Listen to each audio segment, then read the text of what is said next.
Hello Lego fans, got a Lego set review. This is 76895, the Ferrari F8 Tributo. Hopefully I pronounced that right. This is one of the new Speed Champion sets, and I gotta say this is probably one of my favorites. As you can see, the F8 is, ironically, 8 studs wide. This would make it probably too tall if a minifigure was regular human sized, but you know what, the switch to 8 wide does make for a beautifully detailed model. This is following the instructions. I haven't modified this one at all, and so far out of these first wave of Speed Champion sets, building this one has been my favorite experience. It's very technical.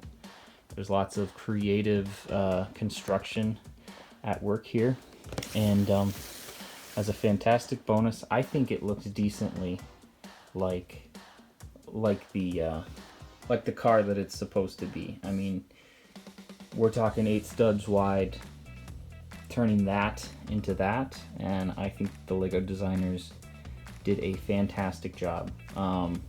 There's no really action features with this car.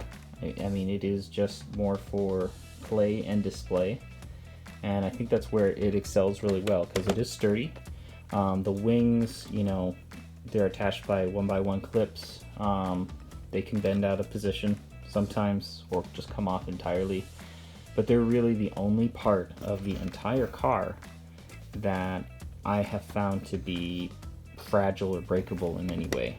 So for the price point, I mean, this is good for kids. This is fantastic for adults, for fans of Ferrari, because even though it's a toy, it's very displayable. It's you know, it looks good on a shelf with a bunch of other cars, or you know, in a scene. So I think it's really great. In fact, I think it's so great that I bought another one to turn into a pro touring car. So this is kind of my own custom version of the F8 with a driver. And basically I built the set the way the instructions told me to, and then went back and changed some things. Now, to my knowledge, Ferrari doesn't make an F8 you know, touring car. So I thought this would be kind of a fun exercise, something to do. And just to kind of illustrate how much I like this set, because one of the things that I love about this set is it comes in the basic red, which a lot of people, you know, can perceive as boring, and I get that, but it also means that it lends itself very well to being customized and using the parts to kind of make your own creation. And so this is just kind of one, I guess, example of things you could do with this set if you wanted to put some effort in, some creativity, some know-how. So I'll just take you through all of the changes that I've done to switch the stock F8 to the race car version. So right off the bat, you can see that the front grille has been changed quite a bit. I brought out the plates down at the bottom to create a splitter, and I added some of these handle pieces. I don't know what exactly you'd call them. That's kind of the little struts that kind of support the splitter, and doing that meant that I had to kind of come up with a little bit of a different grille design. It's less exotic, but it does look more realistic in the race car sense. And then I also made this scoop much bigger in the hood. I made it, and didn't just make it in black, I also modified it so it goes down, you know, even further, to extract every little bit of downforce that you can out of the thing. And then the mirrors, as you can see, all I did was take off the red quarter studs, just to make it a little more business oriented, if you will. Moving on to the side, as you can see, the standard F8, very smooth tiling and slopes along the side, which work really, really well. And over here, I added some wedges, and I moved the exhaust tips to the sides as well. They're on the back on the stock car.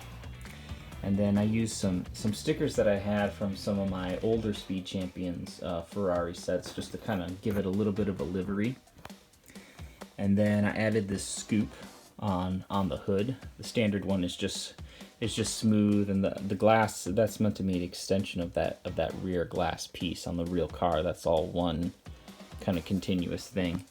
And so for the race car one, I added a little raised scoop. It's a 2x2 slope, just to feed some more engine, some more air back into that engine. And then of course there's a spoiler. So the stock one is one of those lift up ones. It's pretty small. And my version was from the Ferrari Ultimate Garage set. I just kind of modified that to work. So moving on to, oh yep, see what I mean about the mirrors? Let's stick that back on. There we go. So moving on to the back, as you can see, it's quite a bit different. Put the yellow turn markers in there. Those are a little more race car like. The race car has a diffuser, and the stock one doesn't have much of one, or you know, it's as close as they could get for 8 wide, so it's fine. And also no license plate on the race car one, because it wouldn't be street legal anyways. And finally, this is probably obvious from the beginning of the video, I put white wheels on this one. I thought that it kind of tied everything together, and I chose this minifig as the driver. He's got a little bit of the green in his suit and white helmet, so I think he matches quite well. The standard driver for the standard set comes with a hairpiece and a helmet, and he actually has an alternate face. Very happy with his new Ferrari.